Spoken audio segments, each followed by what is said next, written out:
Hello and welcome to the Oliver's Mount racetrack in Scarborough for the Spring Cup Road Races of 2015.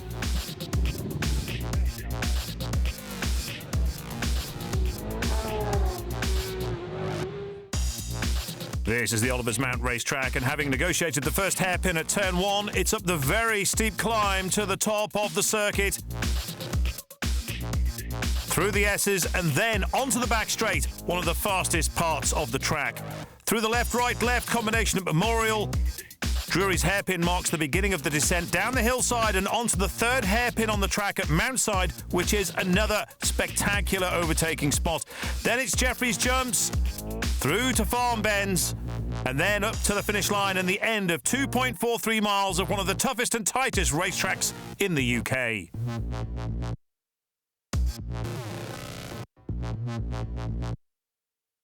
A whole host of top names are here this weekend, including Dean Harrison, who's making his return from injury and will debut the all-new Martrain Yamaha R1M. Oh, definitely, I love it here. The fans, I love all the fans are brilliant, really. Everyone gets out and watches the race, it's brilliant. Absolutely love it. Following a very good 2014, the forthcoming campaign looks to be very promising for James Cowton. He regards Oliver's Mount as his home circuit, and he knows it very well. It's one of them circuits which sort of you took all your settings away for and everything like that, and you have to sort of, you know, work your way around and build your settings up while you get here. But yeah, you know, I enjoy riding around here, and it seems a long time away, but it's nice to get back here. This will be Dan Hegarty's second season riding for the ILR Kawasaki team.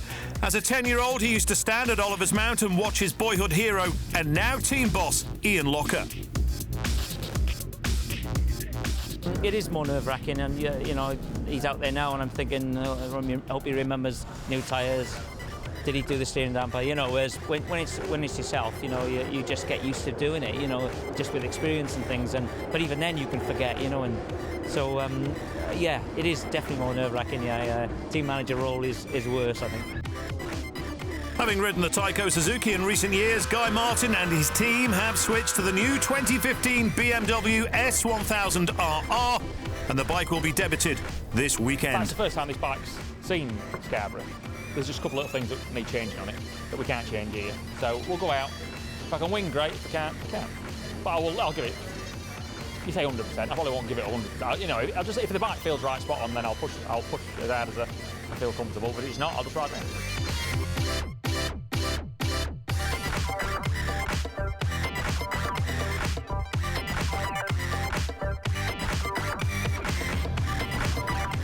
Such a shame that after yesterday's sunshine, today kicks off in abysmal weather. We won't be troubling the lap records here at Scarborough today as the first race of the day gets underway on the grid, and they're off, heading off, splashing off. Great start. Ivan, oh no, there's a huge to-do at the start line. Down goes 68 Simon Long, and that was Phil Harvey with him. Don't think either of them are going fast enough to be worried by that, although I don't suppose they'll be rejoining everybody else scrambling away up the hill safely. What a dramatic start, Richard, to the day. You can see how tentatively they took their way around mere hairpin there for the first time, but it looks like both riders are okay. Here we go again, Rich. Yeah, replay, not quite sure how these two came together because it happened out of shot, but down they go, and they both look up at each other and think, what on earth was that about? And what's this about? Who's this leading this race? It's Seamus Elliott, of course, number 24. Newcomer at Oliver's Mount this weekend. Nick Anderson just tucked in behind him as they come into Mountside. Spectators looking for a vantage point all around this circuit. It's so hilly here. There are so many viewing points. This is one of the best ones, though, over Jefferies Jumps. 102, that's Philip Mundy, riding on a Sunday. Here comes number 20, that's Peter Boast on the Yamaha. So it is still number 24, Seamus Elliott, who leads them out. Here is Paul Owen, 98. He's not, actually. I know he's a bit grey here and there, Paul Owen, but he's nowhere. Sorry. No, Paul Owen, a regular, well known to everybody who goes rose racing, a stalwart in every paddock. Peter Boast, number 20. Back end of this little battle, first, second, third and fourth, and it's the leading two who are close together. But there are battles all the way through the field. Yep, Daniel Hobson and Philip Mundy. And here is your race leader, number 24. Paul Owens just dropped off the pace of these two, hasn't he? Here he is, into Drury's. Then it's the drop down towards Mountside. There are dry patches around the circuit, as you can see, but it is always wet under the trees here. Oh! And that proves Right the on point. cue. Yes. Do you think I made him do that? And here's Boasty then, number 20, on that TZ 250. Maybe it's just a little bit dry, perhaps, under the trees down here as they go over Jefferies. And so to complete another lap then, and it is still Seamus Elliott is looking good, and he is pulling away from Nick Anderson. Paul Owens still maintaining that gap further back. 67 coming into your shot with his head down, Justin Waring on the Honda. Yeah, just behind him was Tony Flinton. Nice and gentle, and he's had that little scare, hasn't he, at Mountside as they go around Mere. Again, as they hook up, they make their way up Sheens.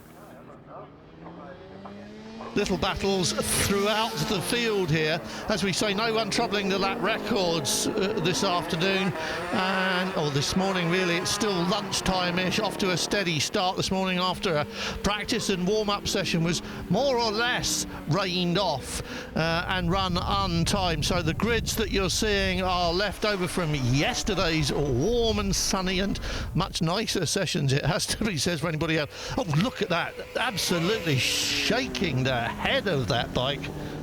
Those little 400 Yamahas, works of art if you want to go and see them in the paddock, and of course you can here. Look at this, watch the way it lands, and now it's a big wobble on.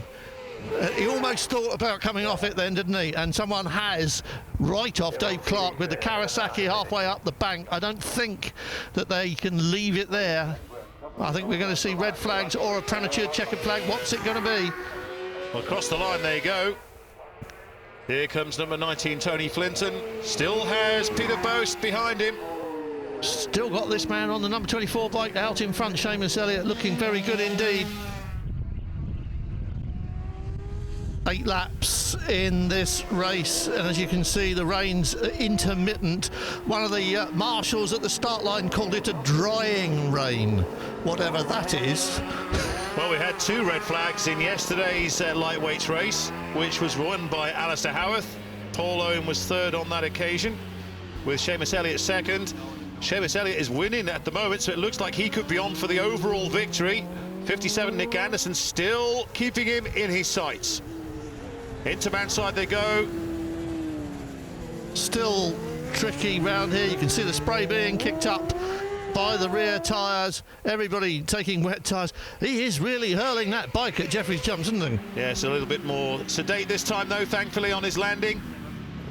There's Ian Locker, of course. Yes, he doesn't quite understand the meaning of the word retirement, does he? He doesn't really grasp the concept at all. So Peter Boast on bike 20. Oh, he's ahead of number 19. That's Tony Flinton. Here comes Locker. Yeah. Right behind Justin Waring. Well, he's not letting go, is he? Nick Anderson. No, he's not. He's staying with it, but I think he's losing ground. I think he's lost a gear or something, or he's missed the wrong gear there, hasn't he? There was a shake of the head. Nick Anderson. Is something wrong? There is something wrong, isn't there? 60 at the tail end of that duo was Bob Farrington. I'll tell you what's wrong. Seamus Elliott is missing. We're now looking at the new leader of this race, so somewhere we have lost Seamus Elliott. Nick Anderson is now leading as Ian Locker at Drury's thinks, but then thinks again, thankfully. Tony Flinton must have blinked a bit there, seeing him coming up the inside. But see, that's Ian Locker's idea of retirement. He can't stop, can he? He's just riding round, he said, sorting the bikes out. But as soon as you wave a green flag or whatever it is you use to start the race these days, the race face comes on and away they go. Paul Owens up into second place now. But here is our race leader. He's a long way in the clear, isn't he now? I mean, a long way clear. 6-7 seconds. Locker does it at the hairpin, nice and steady this time.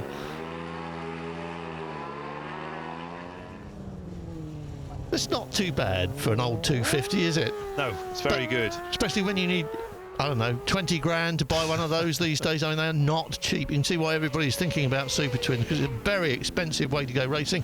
But on the other hand, how nice is it to come to the Spring Cup at the beginning of the year and get a dose of two-stroke in your nostrils. Very, very nice indeed. Checkered flag, almost a formality for Nick Anderson there. And over the line he goes, 10 seconds clear of Paul Owen, Peter Boast in third place. Then it is Ian Locker, fourth, ahead of Tony Flinton and Daniel Ingham.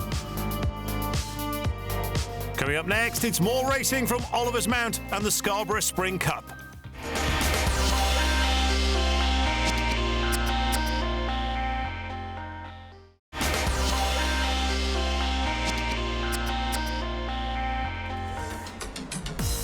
We're back at Scarborough. This is Oliver's Mount in the rain, and it is confession time for me, Dave Moore, because, as you know, I love a sidecar. This is my secret fantasy. It's not good today, is it? These slots turned out at the end of the day. If they can turn out, I turn out. What's the plan then? Get away as quick as can and win. That's the plan. Okay. Chances of it working? No, you never count your tickets, do you? Time to clear the grid and time to make that run to the first corner then. Looking back, a small field. Molly was here yesterday in the sunshine. As Conor and Harrison makes that start. Oh, and look behind, number 7, Noble and Chandler, right alongside. They are 3 wide. Oh, they're 4 wide going into Mere. And that is the way to do it. Oh dear. And Conrad got the shuffle back down. Noble got the shuffle down. Everybody got the shuffle back down now as they go up the hill in the spray. It's really, really tricky. This is why Dave Molyneux decided not to race today. He was here yesterday as Harrison makes his bid for the lead and makes it stick. That is a pass. That is a pass. You don't pass there. That's why I like sidecars. That is why I like sidecars. That was all very brutal, wasn't it? Yes. Going into the hairpin for the first time, but it's sorted itself out now. But this track is so wet and slippery as Harrison starts to pull out an amazing lead on this opening lap. Dave Molyneux had a rocket ship here yesterday. He was 2-3 seconds clear of everybody else in the dry races. Decided not to risk it in the rain, but he stayed to watch. So somewhere on the banking, he'll have been thinking, I'm glad I wasn't in that. As Conrad Harrison goes down the hill. What a start, though. That was Steve Ramsden who led into the Mere hairpin. And you're thinking, well, if you're the first at Mere hairpin, you're going to win this race. But Conrad Harrison certainly didn't think so that it is. He took him. And look at the spray coming up as they go through Jefferies. Now then, where is second place? Yep, black adhesion flag is out. Who knew? Number 9 in Steve Ramsden and Matty Ramsden. It's a family affair, sidecar racing. Farm bends out onto the start-finish straight for your race leader. So Conrad Harrison, an impressive opening lap from him. It's all about second and third now, I think, by the looks of things. Oh, now look at it. What a battle it is. It is Steve Ramsden from Dean Lindley. Then Tony Thurkel's there as well. Meanwhile, while they're scrapping away, it is Conrad Harrison at the Mere hairpin. Absolutely on it. Look at the way he's going way up that hill.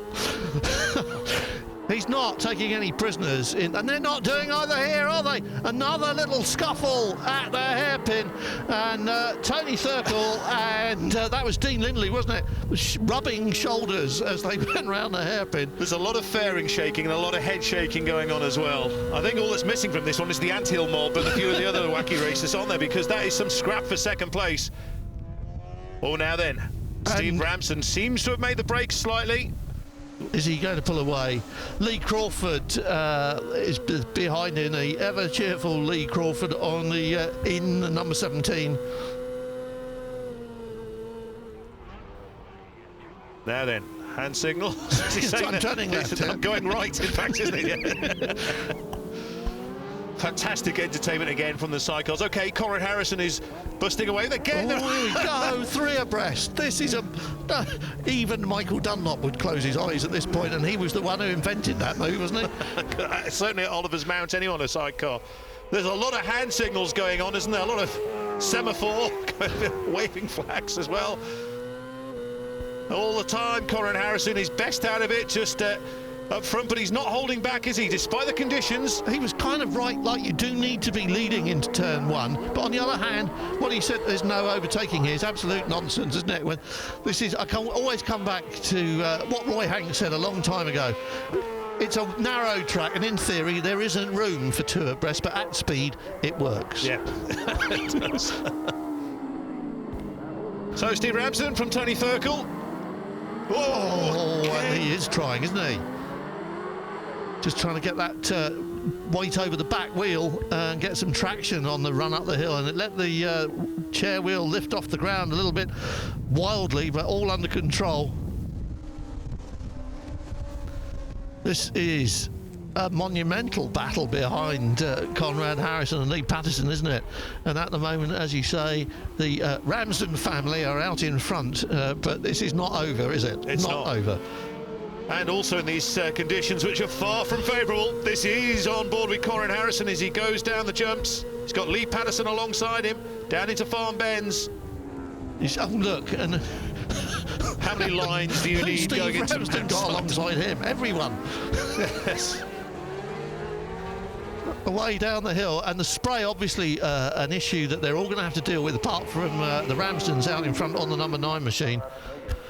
And this man too, Conrad Harrison, obviously making his break, and it is a huge break now. I dread to think what the gap is, but the fact that he's not doing any of this and squabbling with everybody around him means he's picking his lines, his braking points, he's trying to be smooth, and that's the secret of fast laps. When you start squabbling over corners like these boys are doing now, Tony Thurkel, then it all turns to, and then you lose time.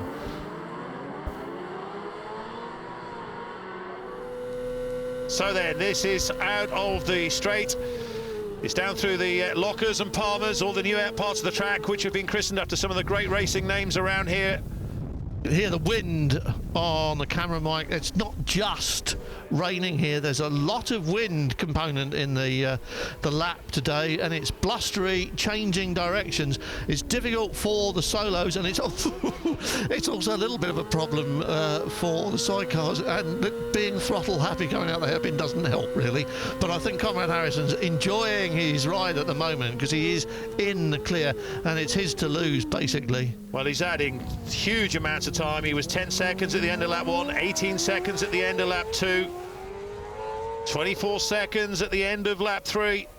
Just galloping away from the rest of the field. You don't need us to tell you, look, you can see the gap, and you can see how close it is for everyone else. It's Dean Kilkenny. He's the most animated of all of them, isn't he? The passenger of Tony Thurkel, outfit number 5. What were you doing? What are you thinking? And here comes Thurkel up the inside, out the hairpin. That's a pass. Oh, runs wide and gives it back again. That's a pass back. That's what happens. It's a great spectator spot, that Mount Side, even for the sidecars and the solos. That shot, that is exactly why sidecar racing is so good. Breathtaking stuff. You wouldn't know that this is only a small field with it. Half a dozen, 7 units still running, 8 starters, and it's just amazing lappery. Especially from Conrad Harrison. He is lapping at 10 seconds faster than this battle further back. And they are still losing times defending. That's all that's happening. They're defending, attacking, and it's costing them all time. They're going at a slower lap time. I'm sure Tony Thurkel thinks if I could that was a definite rude poke up the bottom, wasn't it? As he, yes. And that was Dean Lindley, I think, trying to light it up a bit too soon. That's what's costing them time. There's another 5 seconds gone there. Exactly. Dean Kilkenny, amazingly, his backside went into Dean Lindley's fairing. He didn't shake his head. So but the amazing thing is that no matter, even though the conditions are far from ideal, this is fantastic entertainment, and those that have come here today to watch this racing are being provided with a wonderful spectacle. Proper entertainment. The Ramsdens still hanging on to it, but it is spreading out now. They'll start to pick up a little bit of lap time now that they're not quite so close together, but it's too late to do anything about the race leader. And nice to see Lee Crawford coming on strong as the race progresses. Conrad Harrison, though, has got this one. It's all about him now. The only thing that can beat him is his machine. He just has to get it to the checkered flag.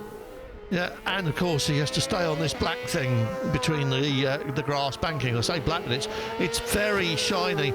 And this is a race shortened to 6 laps because of the weather, and therefore that escape was doubly important for Conrad Harrison and Lee Patterson, because this race is going to end sooner than planned. Although it is by design, the organisers have said, let's cut the races short and get them done. It's still going to be the same kind of amount of time on track, though, isn't it? It's just the fact that the conditions are slowing them down. Apart from Conrad Harrison, of course, and Lee Patterson. I'll tell you what, yesterday they were going sort of 157s, 158s, and now they're going 210s, so that's what the rain's doing. Yeah. Sounds great as well, doesn't it? What a great sound. So gaps are now appearing in this battle for 3rd and 4th position. Yes, they've all settled down and started to behave themselves rather well, haven't they? Checkered flag then for Conrad Harrison and Lee Patterson. Well, he didn't lead it into turn 1, as he said was the plan, and he managed to overtake even though he said you couldn't. And this isn't over yet either, is it? Go on, right at the checkered flag. Over the line goes Tony Thurkel, and Lee Crawford just behind him in 3rd place, with the Ramsdens 4th. And then it's DeMott Jones and Rob Bellis and Jim Noble. Still no change in the weather, really. You can tell that looking at the spectators. Grim for a depleted grid in the Classics. A lot of people have opted not to take part in this. It doesn't include Ryan Farquhar, that monster F1 1100. Yep, Ryan Farquhar won the first leg yesterday ahead of James Cowton. Oh, that was a stop. Was that David Bell who went through there? I just saw a bike flashing through, and it was David Bell on the number 15, and up the inside goes Peter Boast. Ryan Farquhar messed up that start rather badly. I think he was looking the other way. The start lights at Scarborough, it's off until they get the signal. Will at the back says, here's the green flag, everybody go, and the red light just flickers, and if you're not watching it, it may not stay on long enough, and you can be looking the wrong way. You shouldn't be, but it can happen. He's back on it fairly smartly, isn't he, Ryan Farquhar? Yeah, Farquhar up into 2nd ahead of David Bell then. It is still Peter Boast who's leading, but Farquhar's on the move now. That thing's got monster horsepower, but is that the thing you want in these conditions? 1100cc's place 750, so there's not a lot in it, is it? Let's be fair. I mean, they're both big bikes, big by the standard of the day and by the standards of today. And battles all the way down this field. Ooh, foot down, that was a dab. I think he loses a point for that. Andy Lawson ahead of Paul Owen. Yeah, Paul Owen on bike 98, the familiar 98. Meanwhile, Peter Boast is doing a good job of keeping Ryan Farquhar just tucked in behind him. 97.9 Andy Lawson across the line. It's another 6-lapper, so you've got to say how long before Ryan Farquhar picks his moment and finds a way, no, not very long at all, finds a way past on one of the long straights up the top, and there he is now out in the lead, and I'm sure that you'll see him edge away. David Bell on number 15 on another of the 750 Yamahas, just losing touch. Great start from him, but still in a podium place, but the top 3 spreading out around this circuit. Ian Gardner, that is, on bike 69. Here comes Lawson, still with Owen behind him, but Paul Owen looks to be getting a little bit closer. Oh, Farquhar leads. Farquhar leads from Peter Boast as they go over the line. Farquhar won yesterday, Jamie Coward was 2nd. David Bell was 3rd. David Bell's still 3rd in this one. But it looks like Ryan Farquhar is on for the overall victory then. Paul Owen seems to have lost a little bit of touch with Andy Lawson. Here is Andy Lawson, GPZ 600. Snatching as he gives it some gas going up the hill. I was about to say, not a bike I ever really liked riding, that 600, but who am I? Who am I? So Ryan Farquhar then, and he looks to be even quicker now. I think he's definitely got his eye in.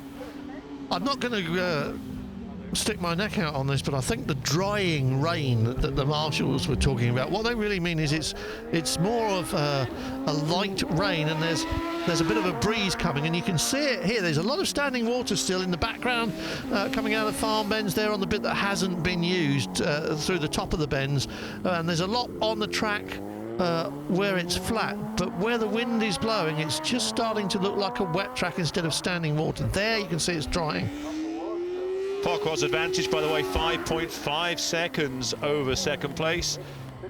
This is David Bell still in third.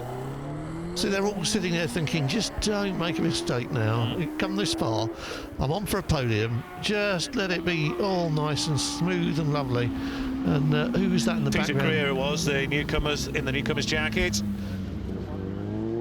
So that's Ryan Farquhar lapping the tail end of the field, you've got to say, which is fairly serious piece of work in these conditions and in half a race distance. Well, he won yesterday by 6 seconds, Ryan Farquhar. That was in the dry. I think the way he's going and the way that Peter Bose has just seemed to holding back now, I think we're going to see a much bigger advantage or margin at the end of this race. And David Bell just tiptoeing his way around the hairpin. He said, just don't make any mistakes. Well, he's not hanging about here, though, is he? He's not. So Ryan Farquhar's on his last lap. He just has to do just over a couple more miles, and victory will be his. Definitely drier here now, and in other places around the circuit. Rain on the lens. This is forecast to stay with us for the whole day. So there's no point in holding off and waiting. And our race director has very wisely said we're pressing ahead with this program. Going to bash these races out. We're going to shorten them. Oh, Ryan Falk, even when he does that, it's nice and smooth. It is. Racked up his 100th victory at Scarborough yesterday, of course, so he's in the record books. And he's going to get 101 now. But Ryan Farquhar, synonymous obviously with Northern Ireland and the road racing circuit scene there, but also at Scarborough, he has been a proper king in the years he's been coming here. Guy Martin may be the fastest around this track, but certainly I don't think anyone has won as many races as this man has. Ryan Farquhar, as he comes to take the checkered flag. It's victory for Ryan Farquhar, and it's a big one. It is. Look at that. 14 seconds ahead of Peter Bost, who was himself 35 ahead of David Bell, Andy Lawson, Ian Golden and Peter Creer. Plenty more action still to come from Oliver's Mount Scarborough.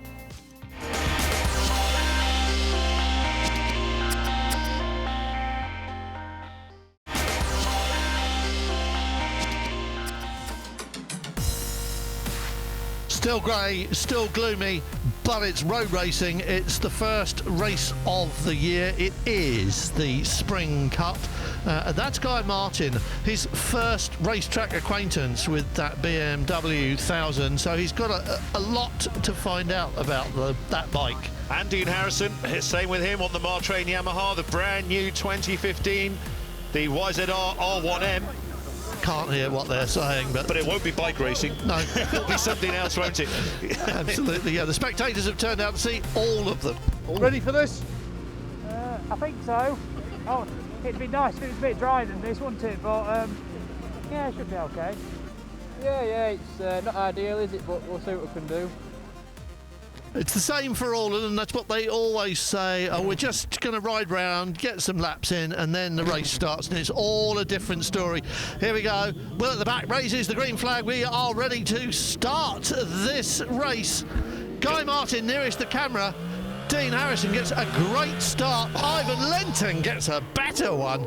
Oh, it is fantastic. It was Guy Martin's shuffle back. Daley Matheson, by the looks of it, just going inside him. That is Daley Matheson we're on board with as we go out of Mere. Well, what a cracking start. Harrison in second place then.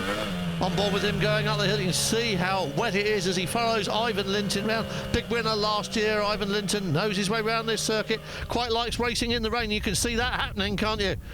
There is Guy Martin just a little bit further back. But we're on board now with Daley Matheson just tucked in behind Dean Harrison. Daley Matheson, of course, had a huge crash about here last year, didn't he? He was involved in that mega pile-up we had a couple of years ago at the Gold Cup down at the Mere hairpin as well, Daley Matheson. But here we are round through Memorial. Whoa, that's Ivan Linton. on the grass. A grass tracking, that was the daffodils gone. That was amazing.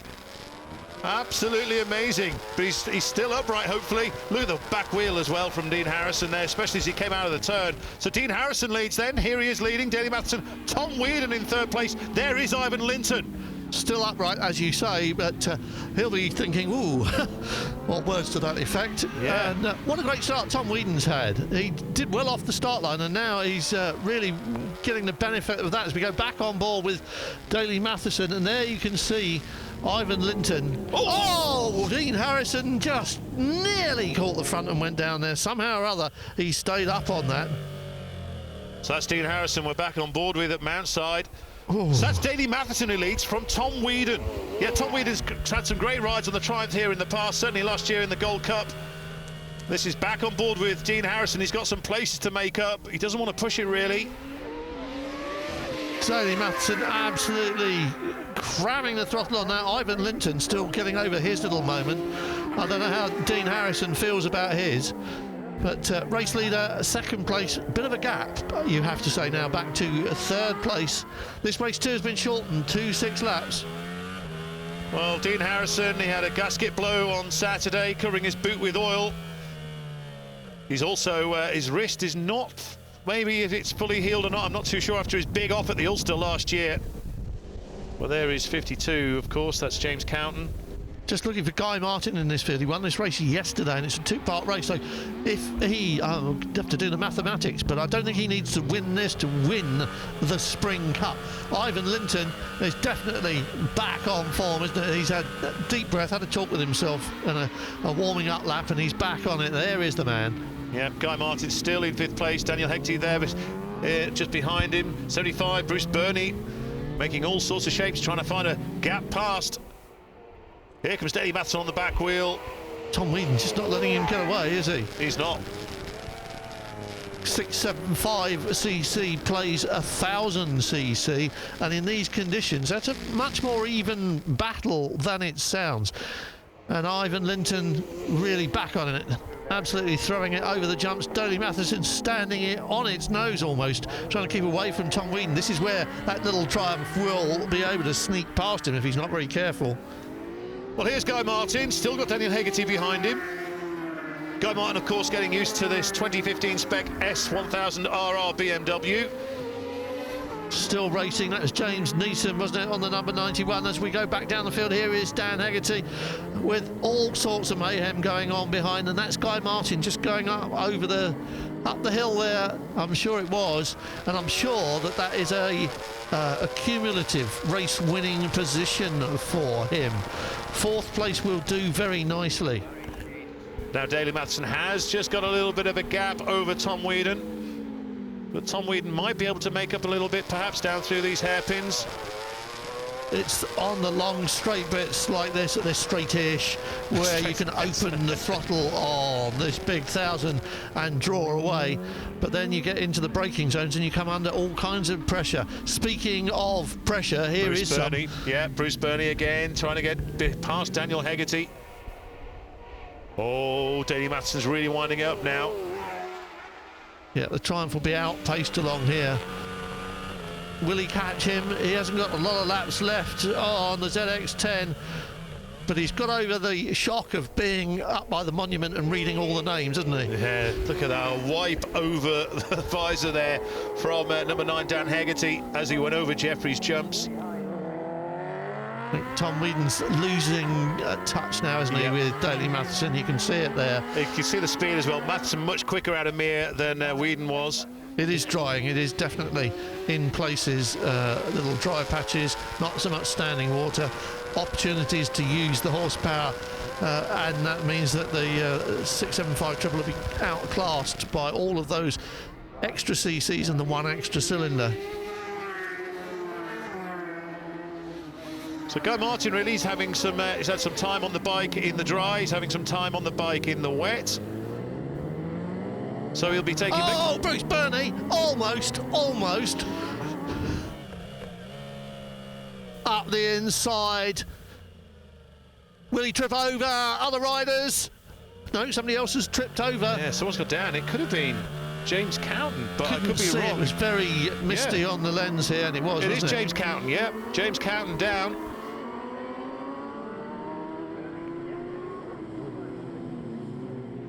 He doesn't seem to be too badly affected by that, but the bike obviously out of proceedings is Daley Matheson. You wouldn't know that the last time he was at Scarborough he was in the trees. Here's Bruce Burney's little slip up, and just look at the water there. Is that out of the belly pan, is it? Or was it out of the belly pan, I think perhaps? it was, yeah.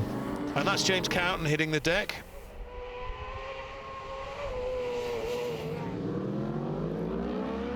So 33, Jamie Coward with Mick Goodings behind him.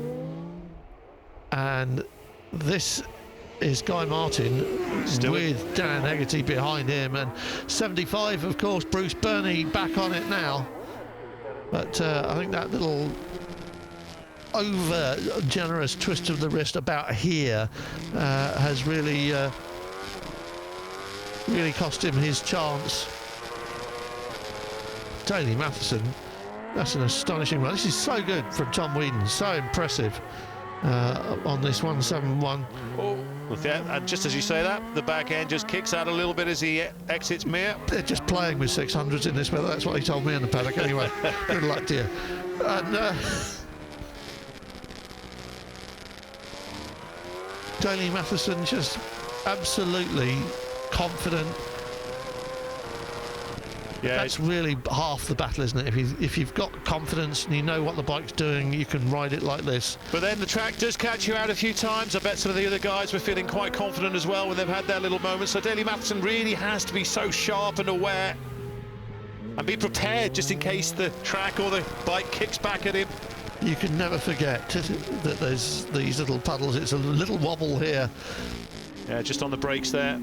So Ivan Linton. They've all had moments, some of them, haven't they? And that's Daley Matheson hasn't. He's been so smooth, and he's really looked in control of that machine. It's good work. This is, isn't it, from number 9, Dan Hegarty. Not just holding off Bruce Burney, but overall he is fifth in some serious company and in some serious weather conditions as well.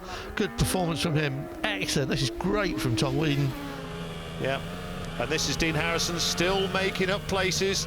He's in 8th position on the leaderboard. This is down into Farm Bends. It's a right-left flip-flop.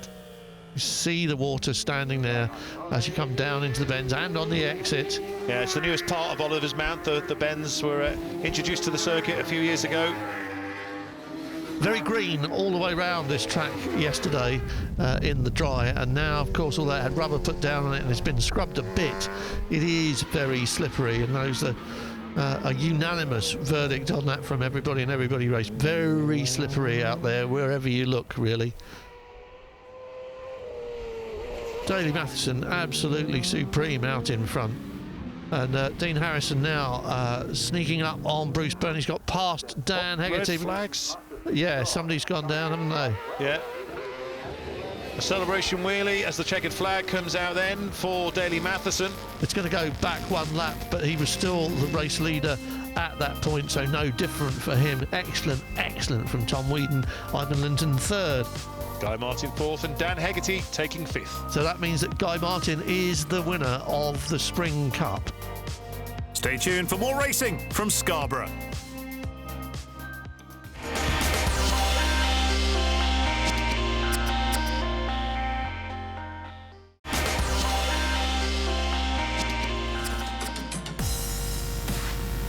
B final for the Spring Cup. It was divided into so many people want to take part in this big entry list this weekend. Not all of them have stayed to race in the rain, so there's a few gaps on the grid as they come to the start. Nice and clean, everybody away safely. And steady into Michael Sweeney, I think, that's going to take it. Yeah, I'm trying to say steady, but look at them all shoulder to shoulder, feet down as they queue up to get round and get back on the gas. And Michael Sweeney's already galloping away up the hill, isn't he? Yeah, looked like Roger Wibley, who was on the front row, just in behind in second place. No Davy Morgan, who won yesterday in the dry, ahead of Alan Bonner. Well, he's another one, of course, who's trying out new machines for this year, and didn't want to risk them in the rain. It's not the dirt that he's worried about, of course, like so many people. It's just all that expensive plastic.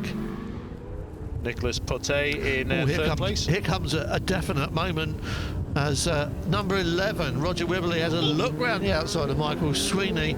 And was that... I didn't see who that was. One. I think it was the French rider, was it? Here he is, 45, Nicholas Potet.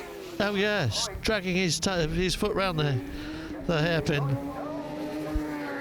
Stephen Degnan, bike 43, just behind. Sweeney still in front, Roger Wibberley, and there is Monsieur Potet still behind in third place. He's here this weekend sharing awnings with Frank Petricola, who beat himself up incredibly badly at the Northwest 200 last year, and he's back in road racing. There he is. Speak of Frank Petricola, and he shall appear. Yep, number 76, that's him. He says he's 90% fit in the body. Oh, a little bit snatchy there for Michael Sweeney. Frank Petricola says he's 90% fit in the body and in the head as well, but it all is coming back to him this weekend, and he's really pleased to be back in road racing. Everybody I know is pleased to see him because that was a big accident.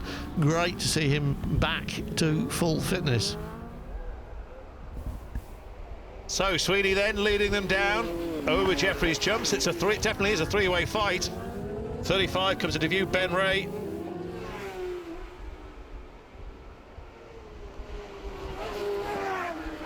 A lot of people racing hard in these conditions. No question about tyre choice. We haven't even mentioned tyre choice, and this spray kicking up off the wheels of these machines is why it's wet all the way round. And it's such a short late races as well, everything up to 6 laps. Even if the sun came out now, you can eat up a wet tyre in what's left of the race, so it's absolutely not an issue for anyone. So, a little bit of movement there from Sweeney, but it's still these three. He's having to ride it, isn't it, to stay in front of them, and you've got to say that Potet is doing very well indeed on that Kawasaki. His first time at Oliver's Mount, of course, as well, so he's through to second place. Ooh, he's pushed Roger Wibberley back to third. Better than we expected. 35, just going through Michael your picture Russell there. Yep. So chalk off another lap. Full Michael Sweeney, Potet second, Wibberley in third, then a gap back to fourth place. Here they are at the mere hairpin.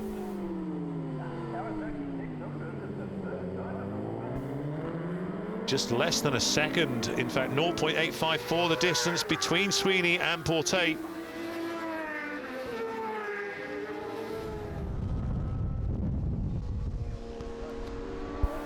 Splashing round in the wind, you can hear it again. That is an issue, and it is changing directions, sometimes from lap to lap, they're saying, so that it's not the same twice. The riders who've been here before, over and over and over again, know where the wind comes from. They know when to expect it as well, know which bits of the circuit are exposed to the wind. And look at this, Potet going for the lead. He's up the inside of Michael Sweeney, and he's away down the hill, and he is your new race leader. What about that? Michael Sweeney second, Roger Wibberley third, and that was a nice piece of work. Nice and steady, classic pass there.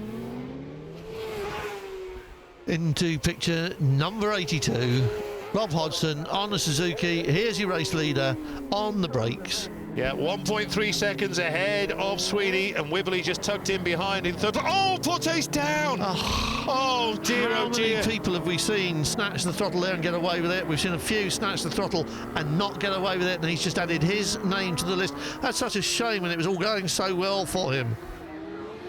So, I mean, Adrian Harrison's up into third place then. So, Roger Wibberley in second place. Michael Sweeney in the lead, though. Yeah, but as we've seen, in these conditions, it can all change in an instant. I think we saw the umbrellas there. I think the weather's changing very quickly as well, and the rain showers sort of coming and going. And if it does just dump a little bit of extra water as the checkered flag drops for Sweeney and Roger Wibberley, then you say goodbye to the lead. What a shame that was for Nicholas Potet. How good for Michael Sweeney.